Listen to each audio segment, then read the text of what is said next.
Hello friends, welcome to my YouTube channel CK education hub. Friends, आज का यह video बड़ा स्पेशल बड़ा ही खास होने वाला है। इस बार बिहार बोर्ड इंटर एग्ज़ाम में बैठने वाले सभी स्टूडेंट्स के लिए। तो स्टूडेंट्स, आप लोग ना ध्यान दे के वीडियो को देखेंगे और इसमें जो समझाएंगे ना उसको आप ध्यान से समझेंगे। तो फ्रेंड्स, ये वीडियो ना इसलिए स्पेशल होने वाला है क्योंकि आपका जो पोएट्री सेक्शन के फोर्थ चैप्टर है यानी चौथा चैप्टर ओड टू आटम है ना, ओकर सारा ऑब्जेक्टिव क्वेश्चन यानी सारा एमसीक्यू जिसको मल्टीपल चॉइस क्वेश्चन बोलते हैं, एक एक गो वीडियो में हम समझाने जा रहे हैं। तो आप लोग ना एकदम ध्यान से समझिएगा, क्योंकि अगर ध्यान से समझ लीजिएगा ना तो हम गारंटी दे रहे हैं जी एक को क्वेश्चन ना इस चैप्टर से अगर आएगा एग्जाम में तो आपसे छूटेगा नहीं। ठीक है फ्रेंड्स, तो हम स्टार्ट करते हैं। जो पहला क्वेश्चन है उसमें पूछ रहा है who has composed the poem ode to autumn. ये ओड टू आटम जो पोएम है ना, इसको कंपोज किसने किया है, मतलब एक पोएट कौन है, एक कौन लिखा है। तो एक अगर आप पोएम पढ़े हैं ये वाला तो आपको पता होगा कि इसको लिखा किसने है। अगर न पढ़े हैं ना तो हमारे सीके एजुकेशन हब चैनल पर जाइएगा और वहाँ पर न जाके ये पोएम को पढ़ लीजिएगा। बड़ा ही सुंदर तरीके से शानदार अंदाज में हम समझाए हैं। तो आइए फ्रेंड्स, देखते हैं जो इसका सही आंसर क्या होगा। ऑप्शन ए में बता रहा है जॉन कीट्स, ऑप्शन बी में है जॉन डन, ऑप्शन सी में है जॉन मिल्टन, ऑप्शन डी में है वाल्ट व्हिटमैन। तो पता है दोस्त, एक जी सही आंसर कौन होगा पता है? ए नंबर में जॉन किट्स ना है दिल, यही बोला एक सही आंसर हो जाएगा। तो एक के आंसर क्या होगा? ऑप्शन नंबर ए, कौन? John Keats. यानी जॉन किट्स जो है ना ओड टू आटम के क्या है, पोएट कहिए चाहे कंपोजर कहिए, दोनों कौन है? जॉन किट्स है। और दोनों का मतलब वो एक के होता है। आप कंपोजर कह दीजिए चाहे पोएट कह दीजिए। तो आइए एक दूसरा क्वेश्चन क्या है उसको समझते हैं। तो दूसरा क्वेश्चन में पूछा जा रहा है which type of poet was John Keats. ये जो जॉन कीट्स है ना, ये जो पोएट थे ये कैसन पोएट थे, मतलब किस टाइप के पोएट थे। तो ऑप्शन में दिल है रोमांटिक थे, कि वर्सेटाइल थे, कि मेटाफिजिकल थे, कि इनमें से कोनो न थे। नॉन ऑफ दिस का मतलब होता है इनमें से कोई नहीं। तो मैं आपको बताना चाहूँगा ये जो जॉन कीट्स है ना, जॉन कीट्स को नेचर से यानी प्रकृति से ना बड़ा प्रेम था, बड़ा लगाव था। तो आप समझ ही गए होंगे जो इनको प्रेम था, तब प्रेम करने वाला को हम क्या कहते हैं? रोमांटिक कहते हैं। क्या कहते हैं? रोमांटिक। तो दू के जे ऑप्शन नंबर ए में दिल है रोमांटिक से हो जाएगा कर सही आंसर। तो दू के आंसर क्या होगा? ए हो जाएगा, यानी रोमांटिक हो जाएगा। ये जॉन कीट्स ना बहुत ही ज़्यादा रोमांटिक पोएट थे। तो आइए आगे देखते हैं अगला क्वेश्चन में क्या कह रहा है। तो अगला क्वेश्चन नंबर 3 है, इसमें पूछा जा रहा है when was John Keats died. मतलब ये जॉन कीट्स जो है ना बड़ा रोमांटिक थे। तो बड़ा रोमांटिक थे तो इनका डाइड यानी मृत्यु कब हुआ था, इनका देहांत कब हो गया था। तो ऑप्शन नंबर ए में दिल है 1826, ऑप्शन नंबर बी में 1825, ऑप्शन सी में दिल है 1824, ऑप्शन डी में दिल है 1821। तो एक ना सही जो आंसर है ना वो कौन हो जाएगा पता है फ्रेंड्स? ऑप्शन नंबर डी हो जाएगा 1821।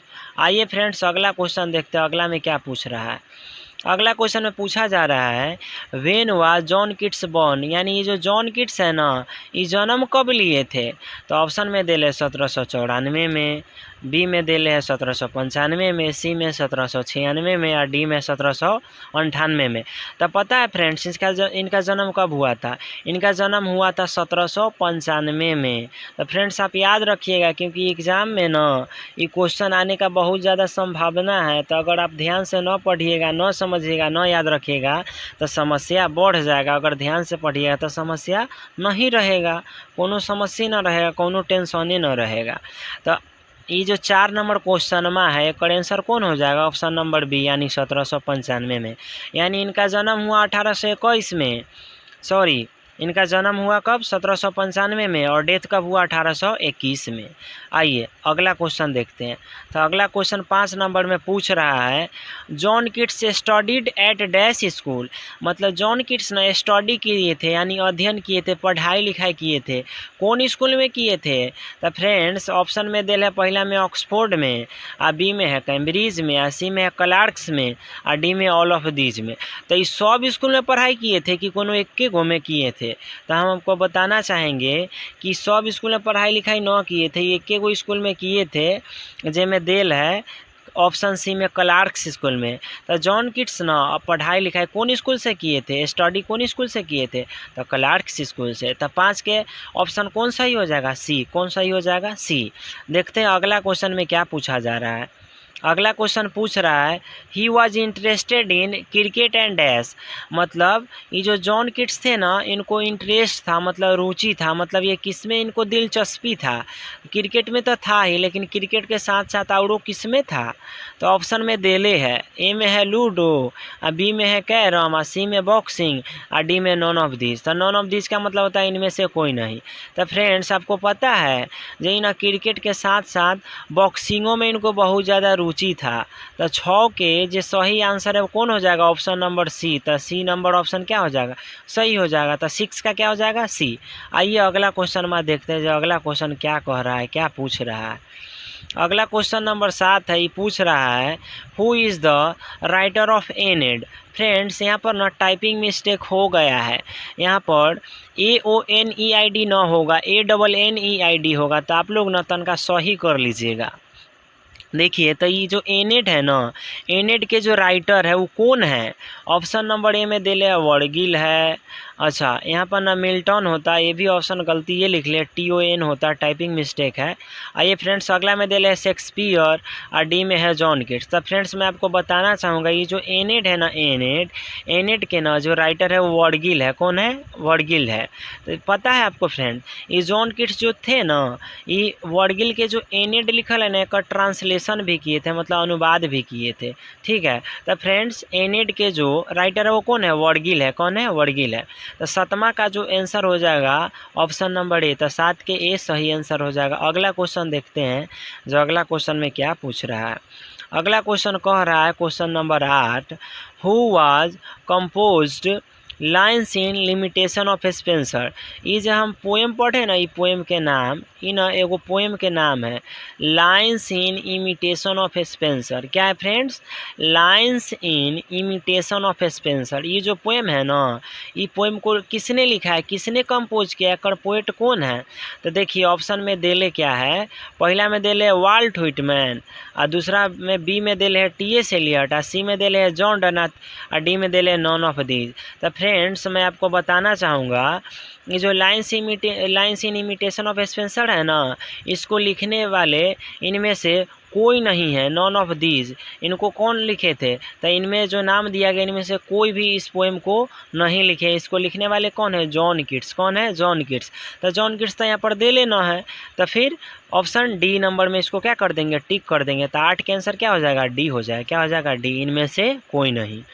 आइए फ्रेंड्स अगला क्वेश्चन देखते हैं। अगला क्वेश्चन में क्या पूछ रहा है। अगला क्वेश्चन 9 नंबर में पूछ रहा है he was born at Moorfield in dash. यानी उनका जन्म हुआ था कहाँ, मूनफील्ड में। कहाँ पे, मूनफील्ड में। तो ये जो मूनफील्ड है ना, ये कहाँ पर है, कोलकाता में है, पेरिस में है, कनाडा में है कि लंदन में है। तो मैं आपको बताना चाहूँगा फ्रेंड्स, ये जो मूनफील्ड है ना, न कलकत्ता में है, न पेरिस में है, न कनाडा में, ये कहाँ है, लंदन में है। कहाँ पर है, लंदन में। तो 9 का जो आंसर हो जाएगा वो क्या हो जाएगा, डी। क्या हो जाएगा, डी। 9 का क्या हो जाएगा, डी। लंदन इसका सही आंसर होगा। देखिए अगला जो क्वेश्चन है क्वेश्चन नंबर 10, इसमें पूछा जा रहा है he died at the age of dash. मतलब उनकी मृत्यु हो गई, मतलब उनका देहांत हो गया। कितने साल के एज में, वो कै साल के थे तो इनका डेथ हो गया। ऑप्शन नंबर ए में दिले 28, ऑप्शन नंबर बी में 26, ऑप्शन सी में 27, ऑप्शन डी में है 24 यानी 24। तो इनका मृत्यु कै साल के एज में हो गया था। एक और सही आंसर क्या होगा पता है, ऑप्शन नंबर बी। ये जब 26 साल के थे ना, मात्र 26 साल के थे तो इनका डेथ हो गया था।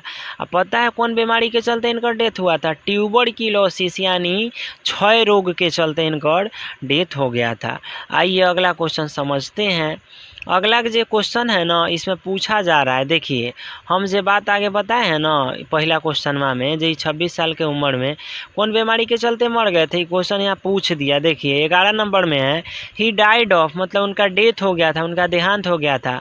अच्छा, ऑप्शन नंबर ए में दिल है फीवर के चलते, बी में कोल्ड के चलते, सी में हैप्पीनेस की वजह से और डी में ट्यूबरक्यूलोसिस की वजह से। तो आपको पता होगा कि इनका मृत्यु हो गया था किसकी वजह से, तो ट्यूबरक्यूलोसिस की वजह से, यानी क्षय रोग के चलते इनका डेथ हो गया था। कै साल के उम्र में, तो 26 साल के उम्र में। आइए अगला क्वेश्चन को देखते हैं, समझते हैं। अगला क्वेश्चन में पूछ रहा है ode to autumn describes the dash beauty in nature. Friends यहाँ पर ना ऑफ होता, टाइपिंग मिस्टेक है। Describes the dash of beauty in nature, तो इसका जो सही ऑप्शन हो जाएगा ना, हमको बता दे रहे हैं आप लोगों को, इसका सही आंसर हो जाएगा प्रिंसिपल होगा। अच्छा, इसमें देखिए प्रिंसिपल मतलब दो ऑप्शन एक की, देखिए ऑप्शन ए और बी दोनों जो है ना वो सेम ही है। मैं इसमें ना अभी टाइपिंग मिस्टेक कर दिया, मैं इस एक में PRINCIPLE कर दिया था, एक में PRINCIPL कर दिया था, लेकिन ये दोनों जो है ना ये गलती कर दिया है। इसका जो ऑप्शन बी जो मैं लिखा था ना PRINCIPLE होता लिखा था, और वही सही इसका ऑप्शन होता। तो फ्रेंड्स ये जो प्रिंसिपल है ना ये कर मतलब होगा हेड मास्टर। क्या हो गया, हेड मास्टर। इसका भी मतलब हो गया हेड मास्टर। तो फ्रेंड्स ये दोनों में से कोई एक सही आंसर न है। एक जो आंसर होता है ना वो क्या हो जाता, PRINCIPLE हो जाता, लेकिन इसमें कहीं लिखले न है। तो देख लीजिए नॉन ऑफ दीज में देल है, तो एक जो सही आंसर कौन हो जाएगा, option number D, non of these. मतलब ओड टू आटम है ना, ओड टू आटम ये ना डिस्क्राइब करता है, मतलब वर्णन करता है किस चीज़ को, तो ये जो नेचर का जो ब्यूटी है ना, प्रकृति के जो ब्यूटी है, प्रकृति का जो सौंदर्य है, एक जो सुंदरता है ना, ओकर सिद्धांत को ही डिस्क्राइब करता है, ओकर सिद्धांत का वर्णन करता है। लेकिन ए में जो प्रिंसिपल दे ना कर मतलब सिद्धांत ना होता है, कर मतलब होता है हेड मास्टर, मतलब प्रिंसिपल साहब जो स्कूल में होते हैं। ते में सिद्धांत वाला प्रिंसिपल तो दे लेना है, तो ऑप्शन नंबर डी सही हो जाएगा। तो 12 के कौन ऑप्शन सही होगा, तो ऑप्शन नंबर डी, 12 का क्या हो जाएगा, डी। आइए अगला क्वेश्चन देखते हैं, समझते हैं अगला क्वेश्चन में क्या पूछा जा रहा है। अगला क्वेश्चन में पूछ रहा है who said that the beauty is truth and the truth is beauty. मतलब ये बात को कौन कहा था कि जो ब्यूटी है ना, सौंदर्य जो है ना यही सत्य है और सत्य ही सौंदर्य है। ये बात को कौन बोला है, मिल्टन बोले हैं कि जॉन मिल्टन बोले हैं कि जॉन किट्स बोले हैं कि केकियन दारूवाला बोले हैं। तो फ्रेंड्स अगर आप ये पोएम पढ़े होंगे ना तो इसका आंसर पक्का कर देंगे। ये बात कौन कहे थे, जॉनी किट्स कहे थे। इनको ना सुंदरता जो है ना हमेशा के लिए खुशी देने वाला चीज़ लगता था, इनको सुंदरता बड़ा पसंद था, और इनका मानना था कि जो सुंदरता होता है ना, ब्यूटी, यह सत्य होता है, और सत्य को ही ये सुंदरता मानते थे और सुंदरता को ही ये सत्य मानते थे। आइए अगला क्वेश्चन देखते हैं। अगला क्वेश्चन 14 नंबर में पूछ रहा है who is the writer of Lamia and Hyperion. ये जो लेमिया एंड हाइपेरियन है ना, इसको किसने लिखा है, जॉन डन ने, जॉन किट्स ने, जॉन मिल्टन ने, या ऑल ऑफ दिस। तो मैं फ्रेंड्स आपको बताना चाहूँगा इसका जो सही आंसर है ना वो हो जाएगा जॉन किट्स। क्या हो जाएगा, जॉन किट्स, यानी 14 के ऑप्शन नंबर बी सही हो जाएगा। यानी जॉन किट्स ही ना लेमिया और हाइपेरियन दोनों को लिखे थे। अगला क्वेश्चन 15 में पूछा जा रहा है कि इन the poem John Keats describe, sorry यहाँ पे एस होता, describes the beauty and characteristic of autumn in A series of memorable dash.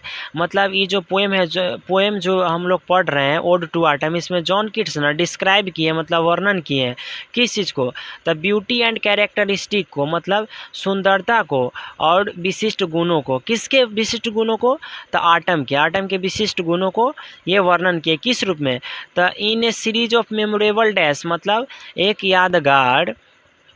यादगार तस्वीर के रूप में, यानी पिक्चर्स के रूप में। ऑप्शन में बी में दिले videos, songs, non of this. लेकिन इसका जो सही आंसर हो जाएगा वो क्या हो जाएगा, ऑप्शन नंबर ए सही हो जाएगा, यानी 15 का ए सही हो जाएगा। यानी इस पोएम में जॉन किट्स आटम के ब्यूटी और कैरेक्टरिस्टिक को, मतलब वो क्या करते हैं, डिस्क्राइब करते हैं किस रूप में, तो इन ए सीरीज ऑफ मेमोरेबल पिक्चर्स, यानी ऑप्शन नंबर ए इसका सही हो जाएगा। देखिए अगला जो क्वेश्चन है नंबर 16 है, उसमें क्या पूछा जा रहा है, इसमें पूछा जा रहा है the poem Endymion was appreciated by, मतलब ये जो पोएम है एंडेमियन, इसको अप्रिसिएट किसने किया था, मतलब इसका प्रशंसा किसने किया था। तो फ्रेंड्स अगर आप लोग पढ़े होंगे ना ये पोएम तो बड़ा आसानी से आंसर कर देंगे। ऑप्शन में दे रहे John Keats, Wordsworth, John Donne या ऑल ऑफ दिस। तो फ्रेंड्स मैं आपको बताना चाहूँगा ये जो एंडेमियन है ना इसको लिखे हैं जॉन कीट्स। किसने लिखा है? John Keats. लेकिन इसका जो एप्रिसिएटेड मतलब इसका प्रशंसा किसने किया था? विलियम वर्ड्सवर्थ ने। मतलब जिस प्रकार से जॉन कीट्स ना अंग्रेजी साहित्य के रोमांटिक पोएट थे ना, वैसे ही विलियम वर्ड्सवर्थ भी अंग्रेजी साहित्य के रोमांटिक पोएट थे। मतलब इनको भी नेचर से लगाव था, जॉन कीट्स को भी, और विलियम वर्ड्सवर्थ को भी नेचर से बहुत ज़्यादा प्रेम था, स्नेह था और लगाव था। अगला क्वेश्चन देखते हैं, 17 नंबर में लिखल है when was lines in imitation publish.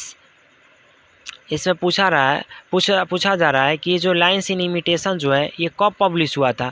Friends ये भी टाइपिंग मिस्टेक है, यहाँ पे एच होता था एन कर दिया है यहाँ पे, मतलब जो हमारा जो टाइप करता है ना क्वेश्चन को उसका गलती है इसमें।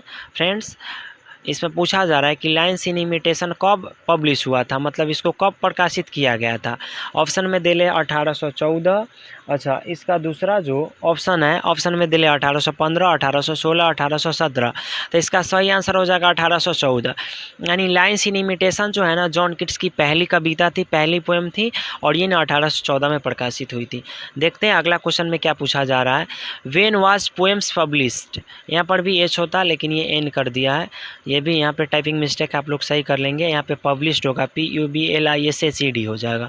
देखिए ये जो पोएम्स है मतलब इनका ना एक कविता था, उसका नाम था पोएम्स। तो ये जो पोएम्स है कब पब्लिश हुआ था, तो ऑप्शन ए में दे ले है 1817, ऑप्शन बी में दे ले 1818, सी में 1819 और डी में 1820। तो ये भी जो है ना 18 का भी ए सही हो जाएगा, 1817 में पोएम्स पब्लिश हुआ था। अगला क्वेश्चन पूछा जा रहा है which is the work of John Keats. मतलब यहाँ पे ना ये जो 19 नंबर क्वेश्चन है इसमें ना बहुत सारा वर्क दिया गया है और पूछ रहा है कि इसमें से ना वह कौन सा वर्क है जो जॉन कीट्स के द्वारा लिखा गया है। तो फ्रेंड्स मैं आपको बताना चाहूँगा इसमें पहला जो दे लें ऑन इंडोलेंस, ये भी इन्हीं के द्वारा लिखा गया है, और दूसरा जो है ऑन एग्रेसियन ऑन, ये भी इन्हीं के द्वारा लिखा गया है, और तीसरा जो है सी टू साइकी, ये भी इन्हीं के द्वारा लिखा गया है, और टू ए नाइटिंगेल भी इन्हीं के द्वारा लिखा गया था। फ्रेंड्स इसमें ना ऑप्शन मुझे डी में ऑल ऑफ दिस लिखना चाहिए था लेकिन मैं लिखा नहीं हूँ, आप लोग ने यहाँ पर लिख लेंगे। यहाँ पर जितना भी वर्क्स दिया गया ना ये सारा जॉन कीट्स का वर्क्स है। तो यहाँ पे थोड़ा सा टाइपिंग मिस्टेक हुआ है, आप लोग थोड़ा सही कर लेंगे। और इसका जो यहाँ पे जितना भी वर्क दिया गया वो सारा किनका है? जॉन कीट्स का ही है। देखिए अगला क्वेश्चन 20 नंबर में क्या पूछ रहा है, 20 नंबर में भी शायद सेम ही क्वेश्चन आ गया है। Which is the work of John Keats on melancholy, ode to autumn, और बोथ ए एंड बी और नॉन ऑफ दिस दिया गया है। फ्रेंड्स आप लोग बताएंगे, अगर आप लोग ये पोएम पढ़े होंगे तो आप लोग को पता होगा कि मतलब ये इसमें कौन कौन सा वर्क है जो जॉन कीट्स का है। फ्रेंड्स मैं आपको बताना चाहूँगा ऑप्शन ए और बी दोनों जो है ना ये सही हो जाएगा। तो ऑप्शन नंबर सी क्या हो जाएगा? सही हो जाएगा, बोथ ए एंड बी, यानी ये मेलनकोली को भी लिखे हैं और ओड टू ऑटम को भी लिखे हैं। अगला क्वेश्चन देख लेते हैं, इसमें क्या पूछा जा रहा है। What else was the profession of John Keats. मतलब ये जो जॉन कीट्स जो है ना मतलब पोएम तो लिखते ही थे लेकिन इनका प्रोफेशन, इनका पेशा क्या था? ये बैंकर थे, टीचर थे, लॉयर थे या सर्जन थे? तो फ्रेंड्स मैं आपको बताना चाहूँगा ये एक सर्जन थे। तो 21 का जो ऑप्शन नंबर डी है वो सही हो जाएगा। अगला क्वेश्चन 22 में पूछा जा रहा है and gathering swallows twitter in the skies this lines is taken from. ये जो मैं अभी लाइन पढ़ा हूँ ना ये लाइन को कौन से पोएम से लिया गया? स्नेक से, द सोल्जर से, ओड टू ऑटम से, एन एपिटफ से। तो इसका ऑप्शन नंबर सी सही हो जाएगा। 22 का क्या हो जाएगा? ऑप्शन नंबर सी सही हो जाएगा, ओड टू ऑटम से इस लाइन को लिया गया है। अगला क्वेश्चन है 23 नंबर, इसमें पूछा जा रहा है which season is called the season of मिलो फ्रूटफुलनेस। मतलब इसमें जितने भी सीजन दिए गए हैं उसमें से वह कौन सा सीजन है जिसको सीजन ऑफ मिलो फ्रूटफुलनेस मतलब मीठे पके फलों के प्रचुरता वाला मौसम माना जाता है या कहा जाता है? स्प्रिंग को यहाँ पे रेनी में लिखा था लेकिन केनी लिख दिया है, ऑप्शन नंबर बी भी नहीं होगा। सी में ऑटम है और डी में समर है। तो फ्रेंड्स ऑप्शन नंबर सी सही हो जाएगा, ऑटम को कहा गया है।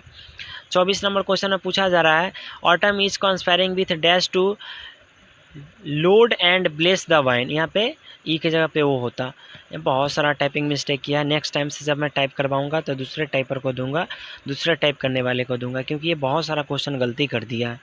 देखिए 24 नंबर जो क्वेश्चन है उसमें पूछा जा रहा है ऑटम इज कॉन्स्पायरिंग, मतलब ये जो ऑटम है ना ये कॉन्स्पायरिंग कर रहा है, मतलब योजना बना रहा है। तो किससे योजना बना रहा है, किसके साथ योजना बना रहा है और किस बात का योजना बना रहा है। तो ये योजना बना रहा है कि किस प्रकार से ना लोड और ब्लेस, मतलब किस प्रकार से, मतलब ये जो वाइन है मतलब अंगूर की जो लताएं हैं ना इसको मतलब लोड कर दे, मतलब भर दे। किस चीज़ से भर दे, तो यानी अंगूर से भर दे। तो ये किसके साथ योजना बनाता है, किसके साथ कंस्पायरिंग करता है, मून के साथ, स्प्रिंग के साथ, फॉग के साथ या सन के साथ। तो ये जो है ना ऑटम जो है ना, इसमें पोएम ने बताया, सॉरी पोएट ने बताया है कि जो ऑटम है ना सन का मतलब पक्का दोस्त है, क्लोज फ्रेंड है। और ये जो है ना ऑटम जो है सन के साथ क्या करता है, कंस्पायरिंग करता है। तो ऑप्शन नंबर डी सही हो जाएगा 24 का। 25 में पूछा जा रहा है where does the vine run, मतलब ये जो वाइन मतलब अंगूर की जो लता है ना वो कहाँ पे मतलब फैला हुआ है, पोल पे, वॉल पे। उसके बाद यहाँ पे दिया गया थेटेन लिखा हुआ है और बैम्बू है।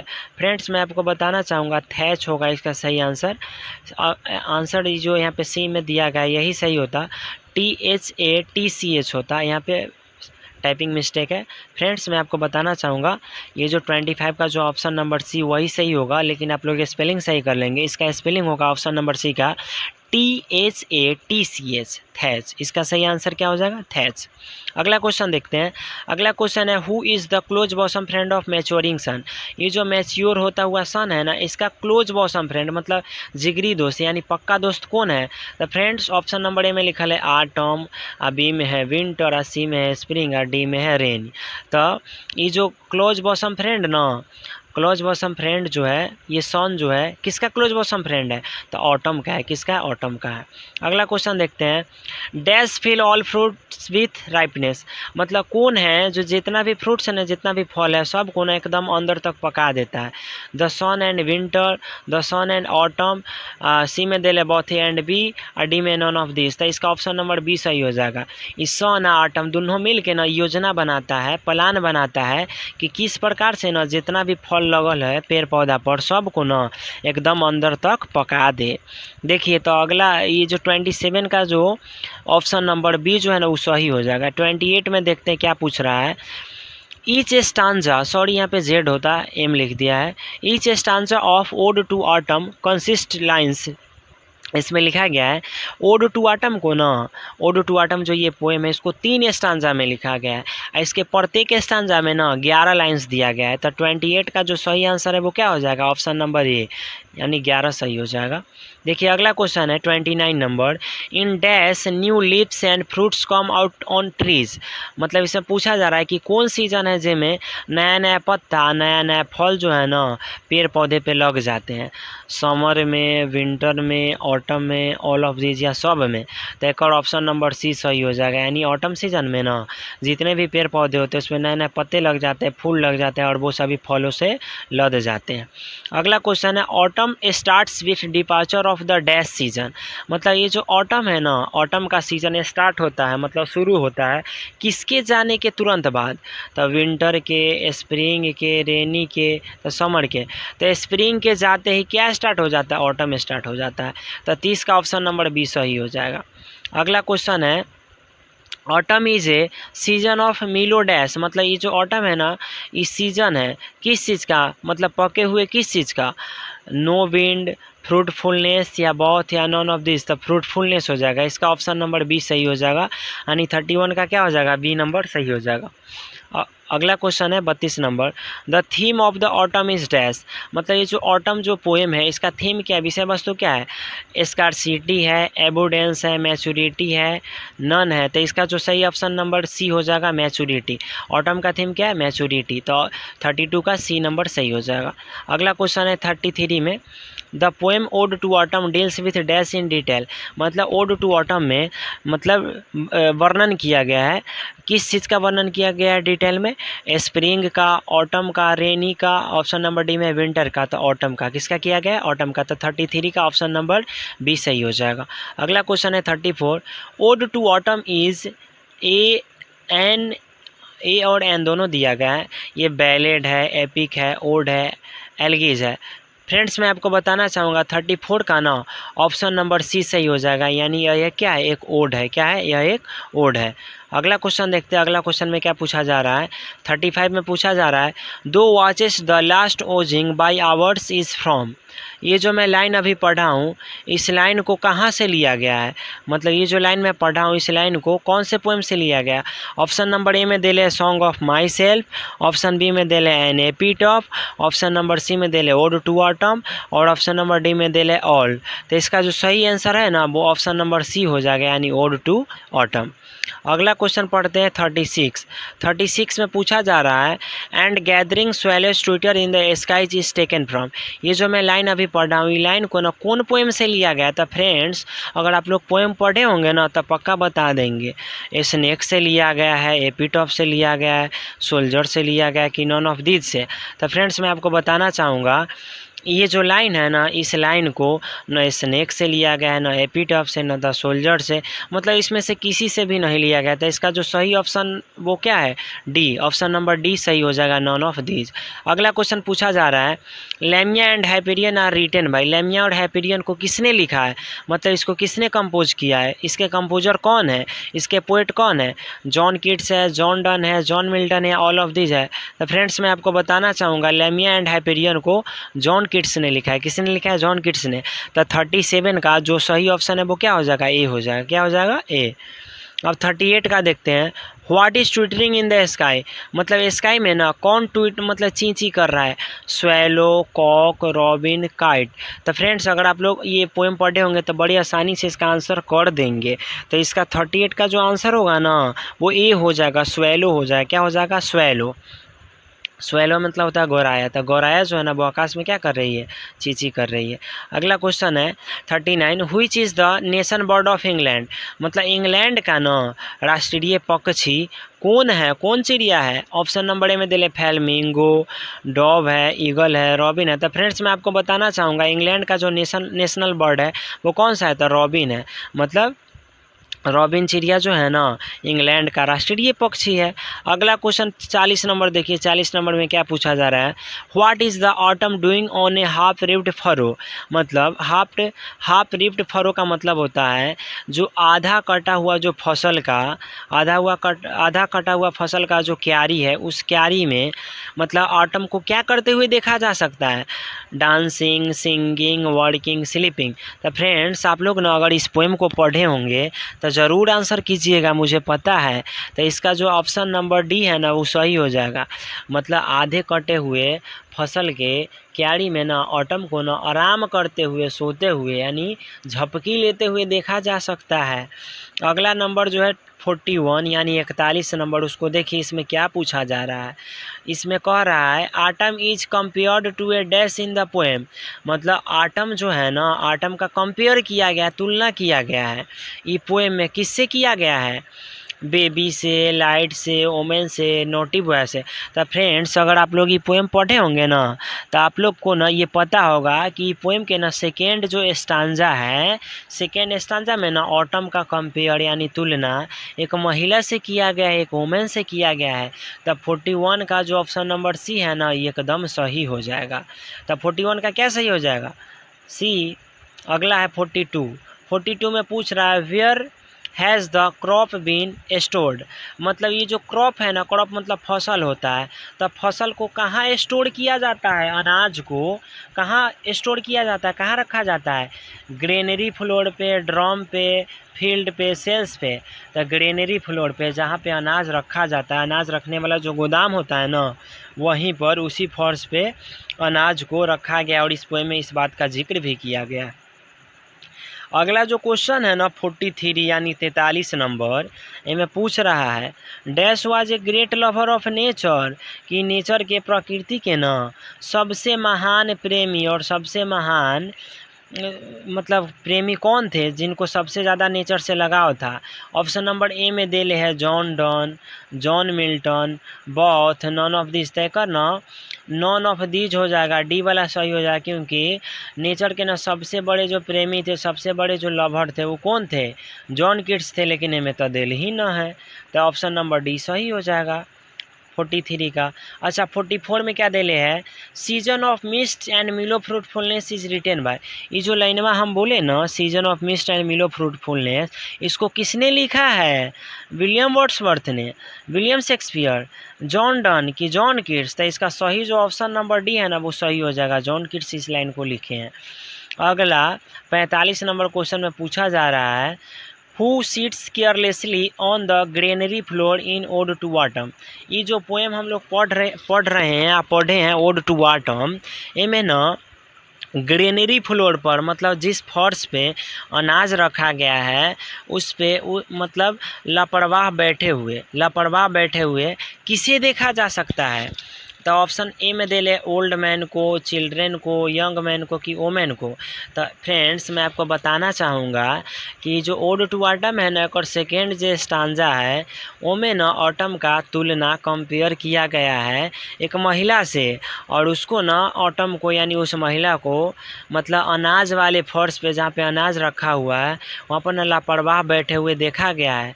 तो 45 का जो ऑप्शन नंबर डी है वो क्या हो जाएगा, सही हो जाएगा।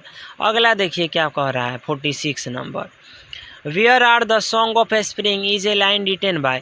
इज ए लाइन में हम पढ़े हैं where are the songs of spring is a line written by. इसको किसने लिखा है, John Donne, Milton, John Keats, none of this की कोनो ना लिखा है। तो इसका जो सही ऑप्शन है ना सी नंबर हो जाएगा, यानी जॉन कीट्स। यानी 46 का सही ऑप्शन क्या हो जाएगा, सही आंसर क्या हो जाएगा, जॉन कीट्स। क्या हो जाएगा, जॉन कीट्स, यानी 46 का आंसर हो जाएगा सी। 46 क्या हो जाएगा, सी, ऑप्शन नंबर सी सही हो जाएगा।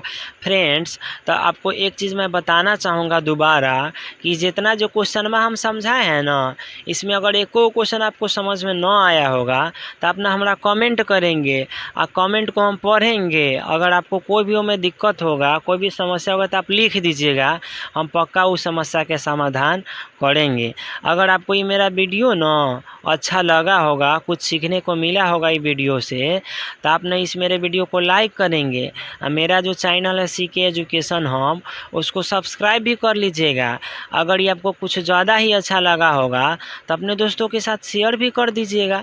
तो ठीक है फ्रेंड्स, मेरे वीडियो को देखने के लिए धन्यवाद और मिलते हैं किसी दूसरे नए वीडियो के साथ।